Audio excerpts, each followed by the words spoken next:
Okay, so we're now recording. So hello everybody and welcome to this interview with Professor Nancy Langston from Michigan Tech University. Nancy is the recipient of this year's Distinguished Scholar Award from the Nancy is the recipient of this year's Distinguished Scholar Award from the American Society of Environmental History.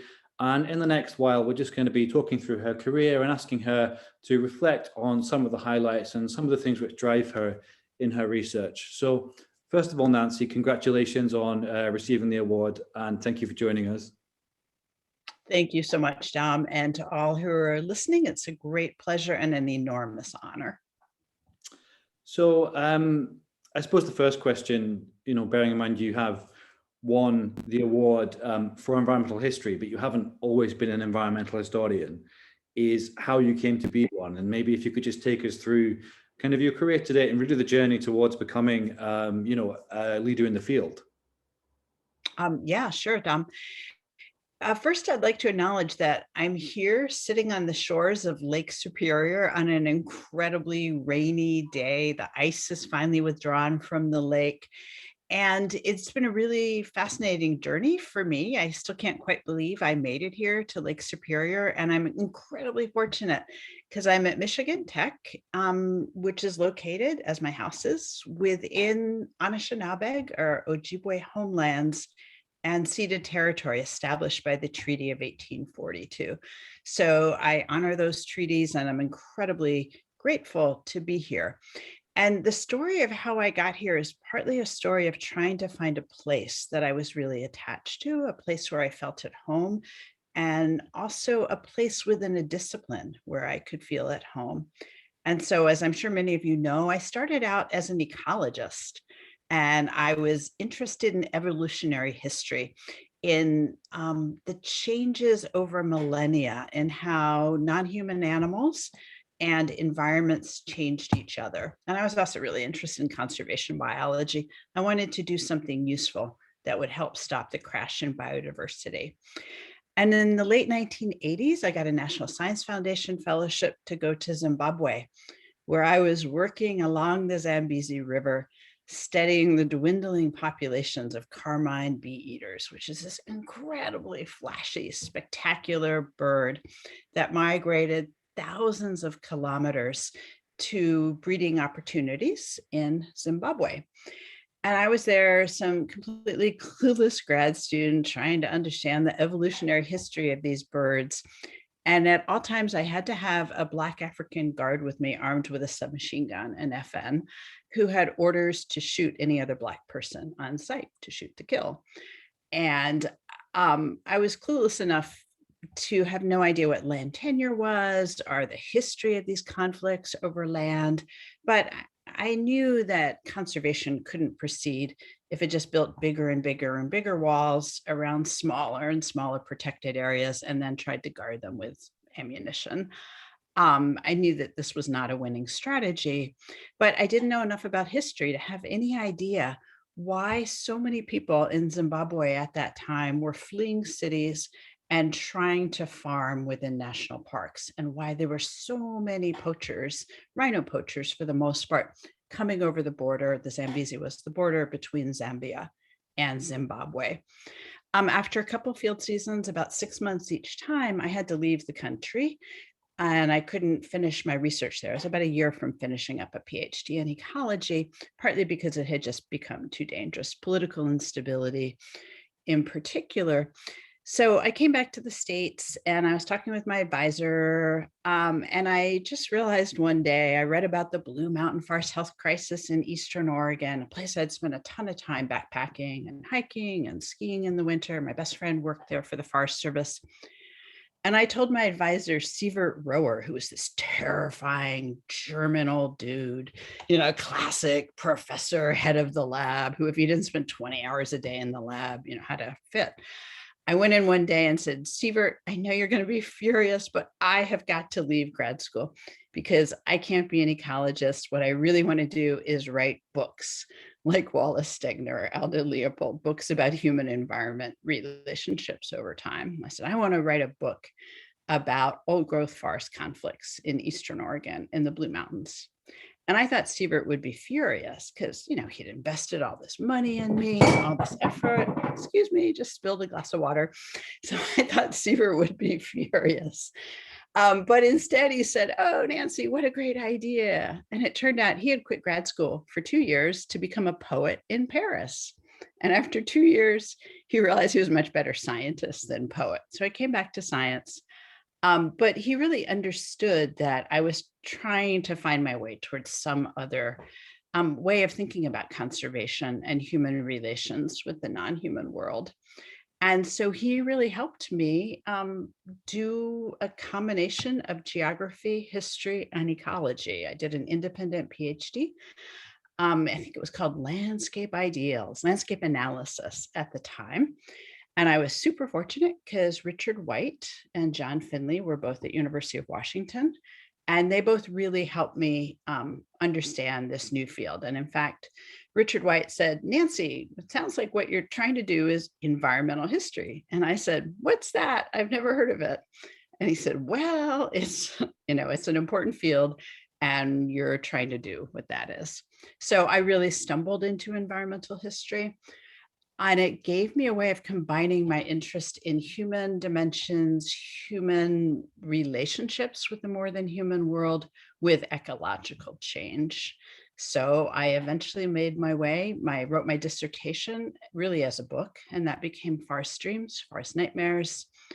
And I came to University of Wisconsin on a 1-year visiting assistant, whatever, peon professor position as their environmental humanist to teach their environmental literature class. And they turned it into a permanent position in forestry. I was the first woman tenure track faculty member in forestry over its entire history. And forestry was an incredibly welcoming home because it turned out they were also really interested in understanding why problems had come about to help create a better, more sustainable, more just world. That's brilliant. I think probably speaks to a lot of other people's motivations as well. It definitely speaks to my motivations in getting into environmental humanities more generally. Now, over this period of kind of growth, you've been, over the past, 2.5, 3 decades almost, you've been moving forward, but also you've been kind of tacking across the wind, and you've dipped into different things, and you've produced a number of books, which are, I think, in many ways connected. There's an obvious connection there, which we'll move on to. But where you've also decided to look at decidedly different topics. And, you're very well known, for example, for Toxic Bodies, which was a work which had a lot of impact over here in Europe as well. But you really have a very wide range of outputs there. And I was wondering if you could just kind of tell us a bit more about, how you came to write each of these books, and also how each of these books has spoken to you, or what has motivated you to do these projects at each particular time? Yeah, great question, Dom. Each book has come about because of a puzzle I ran into while I was researching and writing the previous book. And so that wasn't true, of course, for my first book because there was no previous book. But that one came about because I saw an article in the Washington Post, or the local Seattle Post Intelligencer, that said, this was 1991, and it said, "The Blue Mountain Forest Health Crisis has hit us." And what was interesting was it wasn't just that 20 million acres of fire adapted ponderosa pine dominated forests were starting to go up in smoke, still a problem. But what was so fascinating to me was that for the first time in all its recorded history, the Forest Service said, "Oops, we made a big mistake. Everything we've done was wrong." And the Forest Service said, "We now acknowledge we made an enormous mistake in managing public forests, and we're going to change everything." And we asked Congress for, I think, $300 million to restore the Western fire adapted forests so we can do everything differently. And then the same article, the same person quoted said, "But we have no idea what we did. We have no idea what went wrong, but we're going to change everything if you give us some money." So I was really intrigued by that because I thought it's great that you want to change what you've been doing, but how do you know what to change if you don't know what you did in the first place? It seemed really clear to me that understanding not just what had happened, but why it happened was really important for changing what you were doing.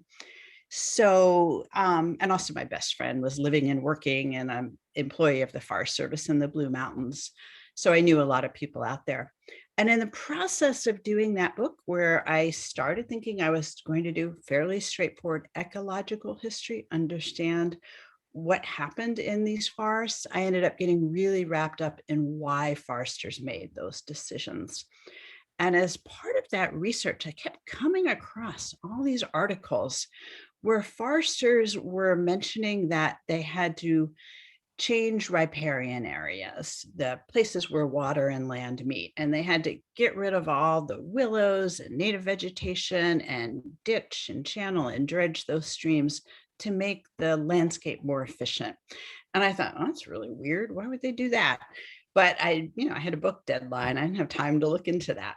But in the process, I thought that could be a really interesting next project.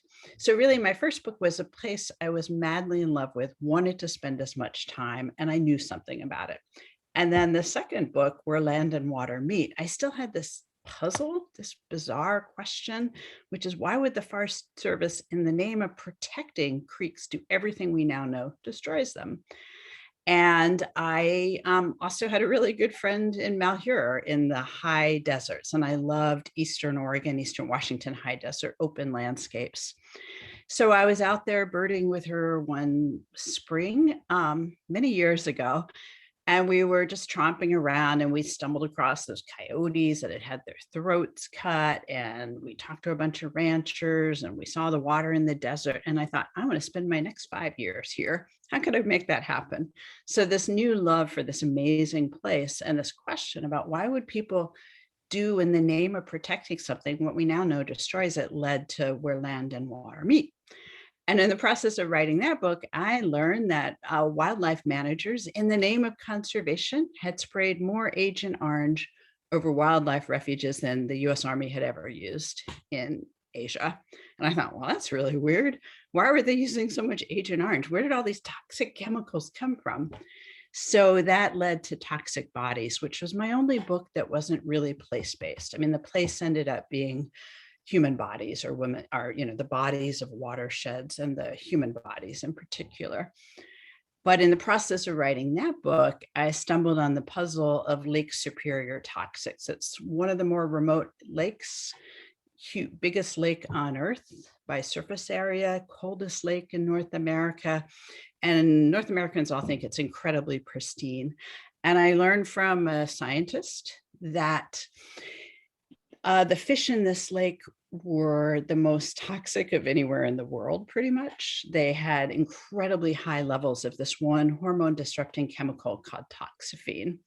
And so I started writing that for Toxic Bodies, a chapter about the puzzle of where did this toxic chemical come from in this fish in this remote lake, and was it harming people? And what was supposed to be a 10-page section in one chapter turned into 90 pages of draft. And so my editor at Yale and I agreed, yeah, maybe that didn't belong in that book. So we agreed that I would write another book, which ended up being Sustaining Lake Superior, about the puzzle of how these northern watersheds ended up becoming dumping grounds and sinks for toxics that are produced and consumed elsewhere. And also, I learned, became some of the most rapidly warming lakes in the world. And in the process of finishing that book, I ended up being really intrigued by some people from Michipicoten First Nations community in Canada. Called me up. Remember phones? It was kind of fun. They actually called me and said, hey, Professor Langston, have you heard about the caribou about to go extinct on the shores of Lake Superior? And I said, what caribou on Lake Superior? I thought they went extinct a century ago. And they said, no, there's still one more population. We're trying to get the ministry in Ontario province to work with us on rescuing this population, but they won't, because it's not natural to do that kind of restoration. We just have to let them go extinct because that's natural. And that was a couple of years ago. And in the process of just learning more from them, I got really intrigued by what is now my fifth book, Climate Ghosts, which is in production or will be out in the fall, which looks at 3 different migratory wildlife: woodland caribou, common loons, and lake sturgeon, and their migrations through northern watersheds focused around Lake Superior, but going all the way up to Hudson's Bay.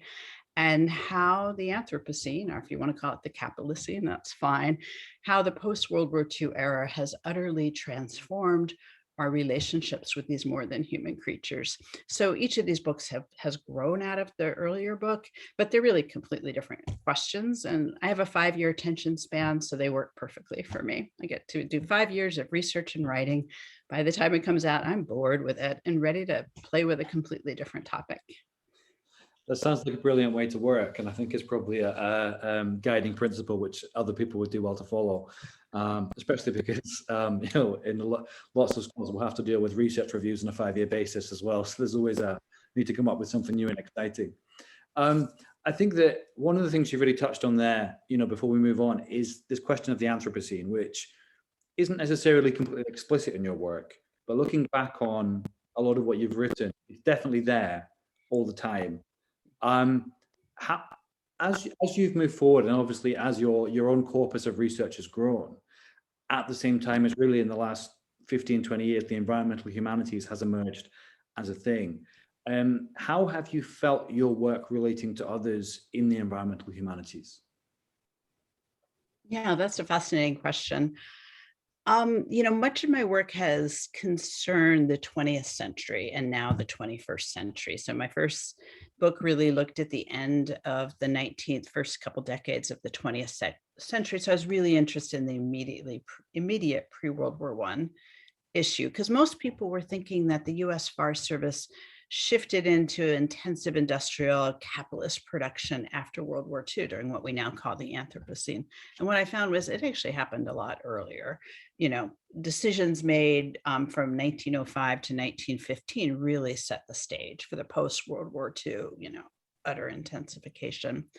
And then with the Where Land and Water Meet, I found it was really during the Great Depression, the 1930s, just before World War II. And that led to Toxic Bodies, which was also 1930s, and then real intensification in 1950s, 1960s, when the synthetic chemical era intensified dramatically. And then Sustaining Lake Superior was very much about what we now call the Anthropocene, the post-World War II era. And Climate Ghosts is really about whatever the next scene is going to be. It's about the 21st century. What do we do now? And so, in many ways, I'm really limited. It's very much 1890s to, 2020s. But I think where I really engage with the environmental humanities is in my continuing interest in the more than human world. And ever since I started out as an evolutionary ecologist, I've really felt very powerfully and profoundly that humans are just one species among what we now know are billions of species. And we're really interesting to ourselves, but we're not really all that important in the grand scheme of 4.5 billion years of Earth's history, or however many billion years of the universe's history. So one of the core insights for me of the environmental humanities are that humanity shouldn't be just about humans, that humanity really needs to expand to a consideration of the more than human world. And we're a part of it. But for me, what environmental humanities tries to do is to displace humans from the center of the conversation. And that's also why I loved evolutionary history. I mean, human evolution is interesting, but it's only a tiny, tiny fraction of the interesting long-term evolutionary stories and histories of the world. So, as a historian, I continue to think about what people do, but the profound insight for me of environmental history, which is that non-human processes shape us and human processes shape those non-human processes. But it's really mutually constitutive. I can't say that word. Well, anyway, mutually shaping each other. And so a field that tries to look just at non-human things like ecology used to be and ignore humans isn't that useful or interesting to me. And a field like traditional history used to be, which just looked at, great men mostly, and then it finally looked at, humans in general. That's nice, but it seems to ignore so much of what actually shapes human stories. So I like environmental history because it tries to do both. And I suppose the thing that jumps out at me here, particularly with reference to some of the Anthropocene thinking, is the way that you are doing field work in a very contemporary way. You are going out to these places, doing stuff which wouldn't be out of place if you were to call yourself an environmental social scientist. Yet you're Mhm. reaching back into pre-colonial North America, and even pre-colonization by Native American North America in some cases, I guess, um, Mhm. and bringing those two different timelines and those two perspectives together. Um, how when you are working obviously with sort of social sciences perspectives on the one hand and environmental history perspectives on the other hand, do you try and bring those two together? Because it's an obvious fit in some ways if you look at it in terms of Anthropocene discourse, but it's also not an easy fit. Yeah, good point. And I'm actually in an environmental social sciences department at Michigan Tech. We're called the Department of Social Sciences, but almost everybody does some form of environmental social sciences. And we have one program, industrial heritage and archaeology, which is much more common in Europe than it is in the United States. And that really looks at industrial waste and the Capitalocene but also the communist scene. That's not a word, but it ought to be. Basically the era of really intensified economic growth, both capitalist, socialist, communist, and how that's transformed just the production of discard materials. This is really congruent with discard studies. We have geographers in our program. We have historians at Michigan Tech. Historians are all in social sciences. In many places, they're in the humanities.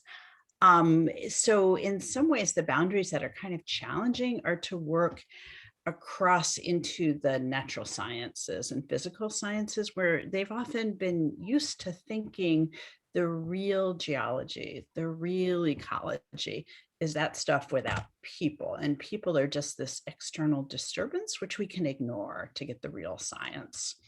And part of why I was so attracted to Michigan Tech was partly I wanted to come and live in the watershed that I had fallen in love with. I wanted to live within an 1842 treaty authority landscape. I wanted to work with the indigenous communities. I wanted to live in the proximity to the indigenous communities that I've been fortunate to be working with for decades now. But I also really wanted to be at a university like Michigan Tech that really saw um, human processes as part of physical sciences and natural sciences, which is not always true at other universities. So sometimes it's a challenging border to cross back and forth between. Sometimes I wish I was just out there counting trees or, following bugs around in the landscape. I think, what is all this human stuff? What does it have to do with anything? And sometimes I think, why am I worried about soil? Why can't I just trace what the policy decisions are? And trying to do both sometimes, it's just it's easy to feel like you're not doing either one as well as you ought to be doing. And I suppose I should emphasize for anybody who doesn't know exactly where you are, that you are right at the top of Michigan. And in a big enough town, but a town where the landscape is really the thing that dominates. And that is obviously an environment where you feel at home and where you feel that your work is carried out best in many ways. Yeah, absolutely. And part of what I love about this place, it's called the Keweenaw Peninsula or the Upper Peninsula of Michigan. And for the United States, it's at the top of the world because we're right on the border with Canada. I mean, you just, swim out a few miles and or paddle out a few miles and you're in Canadian territorial waters. And so it's really easy to look at this as pristine and remote, those two deeply problematic ideas. And environmental humanists and geographers and historians have been problematizing them for a long time. And here it's really visceral. It's so easy to see those are ridiculous ideas. So a lot of my students say, hey, I'm in the wildest part of North America. This is awesome. And I say, well, actually, there's this other country called Canada up there, which is even further north than the United States. And then I also get to point out that everywhere we are right here, I take my classes out kayaking, constantly. And COVID has made that a little more challenging, but we do a ton of field trips. And they look around and say, wow, isn't this wild? And then I say, what's in that water that you're splashing all over yourself? What's in this beautiful beach? Oh, it's stamp sands, it's industrial waste. Oh, the water is full of, DDT and PCB breakdown products. And oh, these fish, after they've all had some smoked salmon from tribal fisheries, for a snack. I said, okay, let's talk about what's in these fish that we just ate. And they're like, nothing, it's pristine. And then we get to talk about how chemicals from the past have made their way into our bodies via the fish. And then on their evaluations, I say, Dr. Langston tried to poison me. No, but the point is, I partly love this place because it is a place where I can kayak, 7 months of the year. I can ski, I can hike, I can snowshoe. We're surrounded by forest. And it's a place of incredible rejuvenation. It's a place that was completely logged over. There are hardly any birds left or mammals, a place where deer used to be so rare that, when Mr. Johnson saw a deer one day in the 1930s, he made the front page of the paper. And now this is a place where, bears are so common. There are pests, there are wolves everywhere. There, 4 bald eagles have flown over since we started this conversation, 40 minutes ago. So it's a place that's easy to think as well, but it's really a place of human, non-human processes affecting each other and transforming each other. Mm.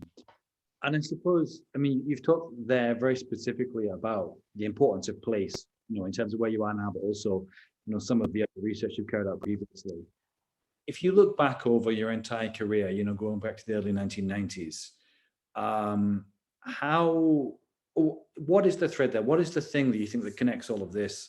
And, what is it that made you into the researcher you are today? If you can find a kind of coherent story about, how that grad student turned into the professor, the tenured professor at the university.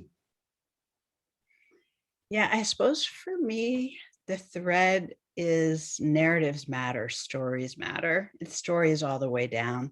We're constantly telling ourselves stories about our place in the world, but I really believe that the rest of the more than human world is also telling itself stories. They're very different kinds of narratives with less intentionality. How do we know? We don't speak those stories.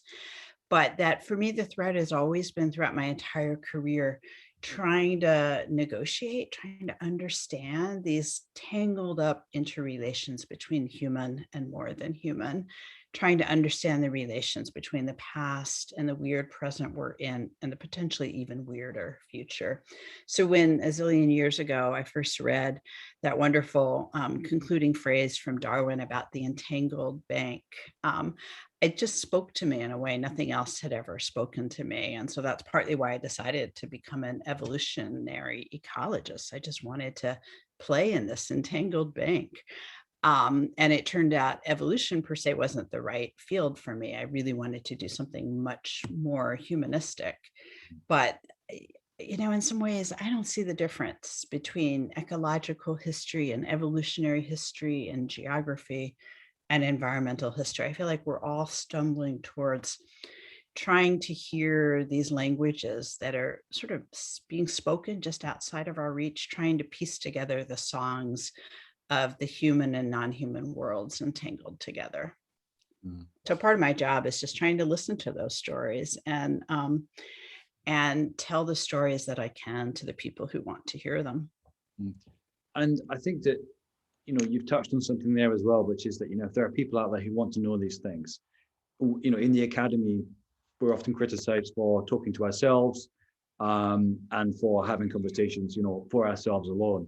A big part of your work, and looking at the way you write as well, is an obvious desire to speak to people who aren't in your discipline and who might not even be academics. Can you maybe say a bit more about that and sort of how that guides your writing and your desire to communicate what you find out?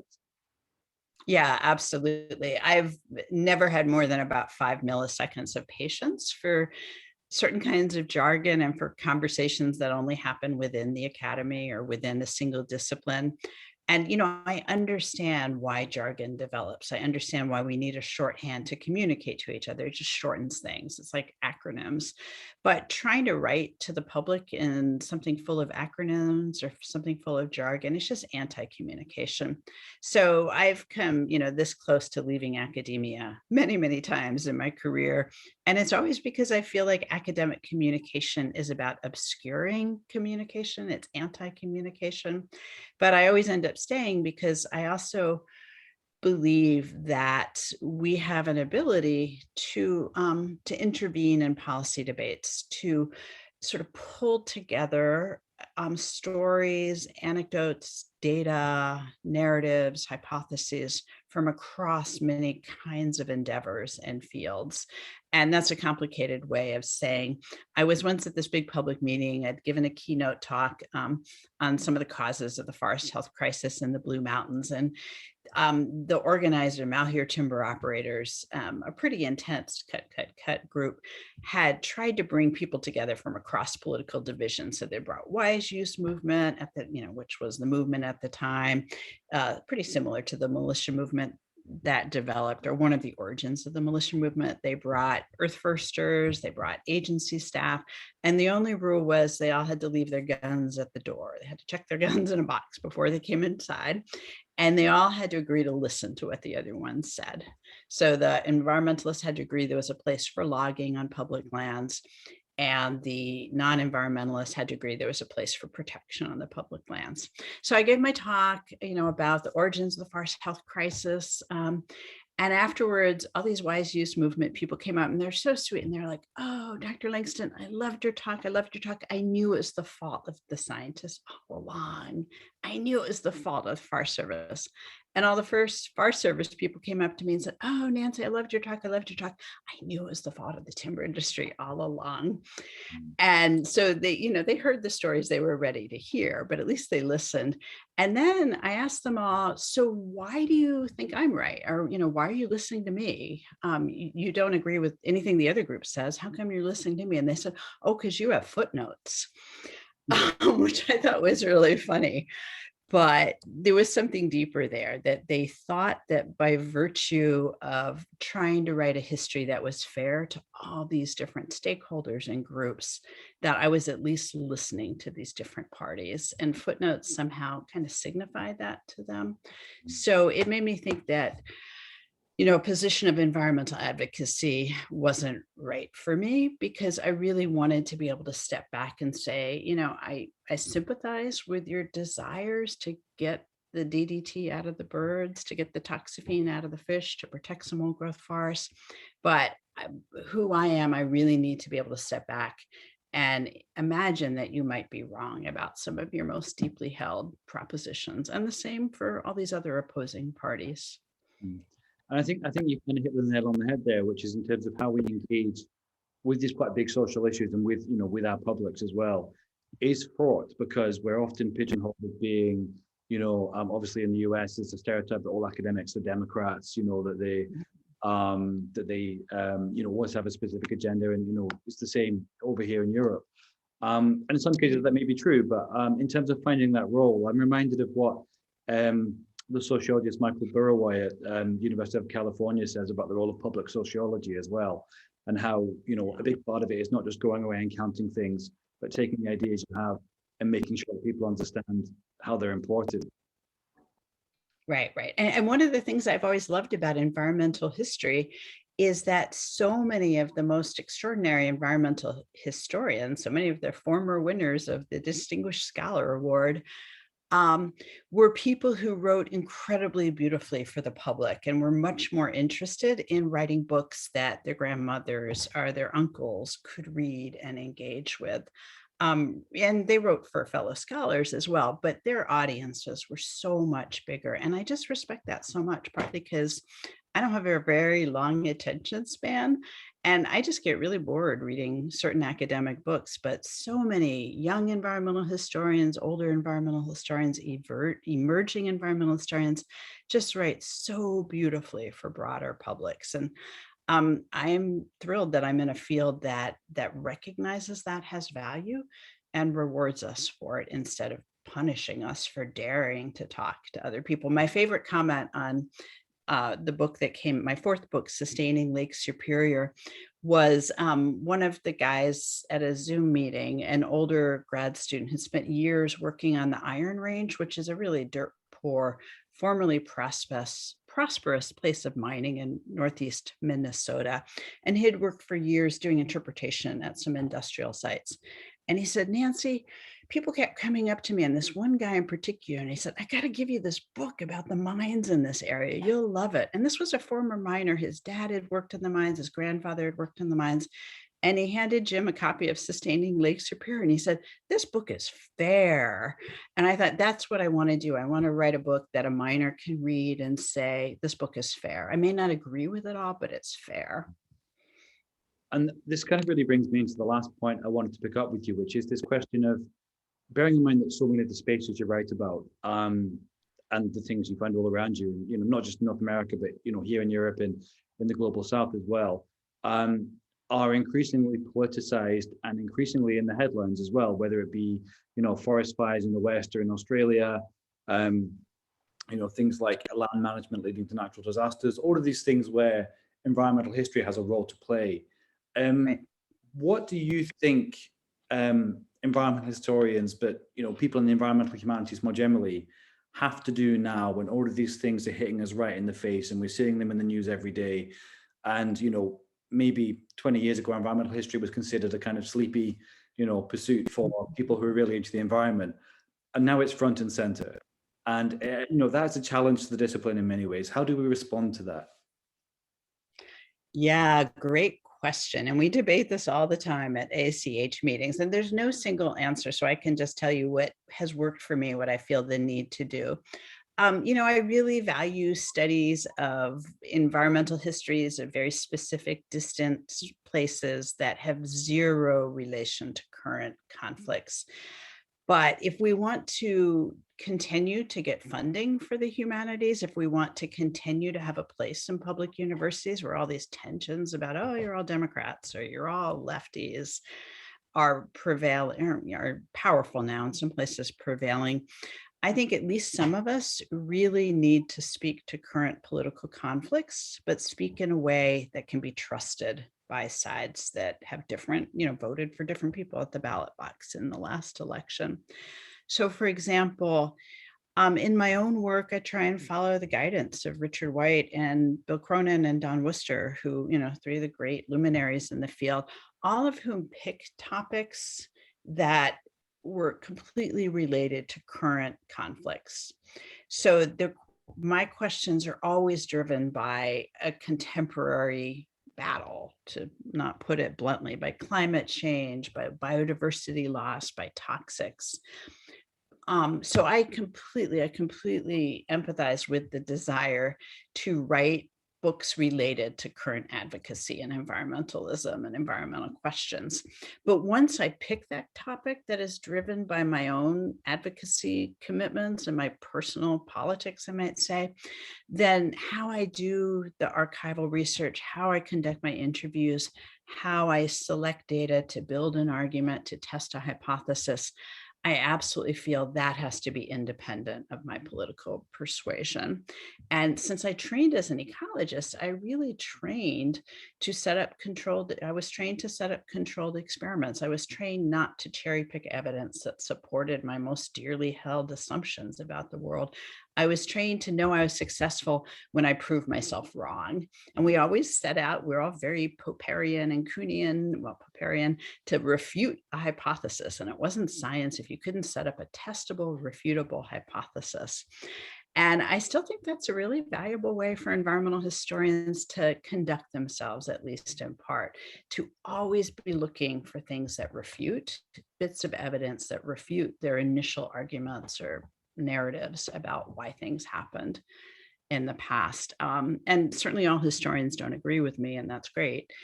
But for us to be trustworthy in these incredibly politicized times, I think we really have to be willing to listen to people who come from utterly different political perspectives. And I think we can be honest about our own political, perspectives if we're also self-reflexive about how that might be biasing us. And throughout my career, I've started out with, a passionately held conviction that turned out to be completely wrong. I'd say I've been wrong a lot more often than I've been right. I used to think GMOs were the devil's spawn, and now I think I'm completely wrong about that. I think they're incredibly useful tools in certain circumstances. I thought nuclear power was a terrible idea. Now I think in certain circumstances, the historical evidence supports the argument that it's necessary for a short, for at least a short continuing time. Same with clear cutting forests. And all sorts of perspectives I used to think were just, captive industrial perspectives. And I've tried to be open to the possibility that the people who hold those perspectives, might have some really valuable insights that as some scholarly nerd staring at a computer all the time, I completely lack that kind of knowledge. So most of my best research trips have been just hanging out with miners and hanging out with loggers and hanging out, on the ranch. I spent so much time staying in ranchers' back bunkhouses. And I spent, equal amount of time staying with Earth Firsters in their tent camps. And that kind of just absorbing. I mean, human subjects were board approval for that. We have to go through now, all sorts of, every interview has to have a consent form. And I'm careful to do that. But to be honest, it's the just hanging out with people over a drink or on a hike or watching them herd their sheep that has taught me the most about these complicated human narratives and complicated human histories and an even more complicated set of ecological landscapes. Thank you. I was hoping we might have a really, really simple point there. You've gone for nuance. What's the simple point? Well, there doesn't need to be a simple point. I just think that I think it's really. I think we should point out in the current political moment, it can be really, really hard to hold the position you talk about, and yet it's absolutely critical. Yeah. To you. It's absolutely critical to me to be driven by your own passions, but to be willing to admit that you're wrong more often than you're right. So Nancy, thank you very much for answering the questions so well, reflectively and reflexively. And for anybody who's not entirely familiar with Nancy's work, I recommend you go and visit her website, which contains an overview of all of her writings, which I believe is nancylangston.net. Is that true? That is it, but nancylangston.com will also get you to the same place. Someone told me 10 years ago, buy them both, so I did. Okay, and there's details of all of Nancy's past and current research on there. Otherwise, Nancy, I'd just like to say thank you for joining us. Congratulations once again on the award, and I hope you have an enjoyable afternoon. Thank you so much, Dom. It's been great talking with you, and I hope you have a wonderful rest of your semester as well.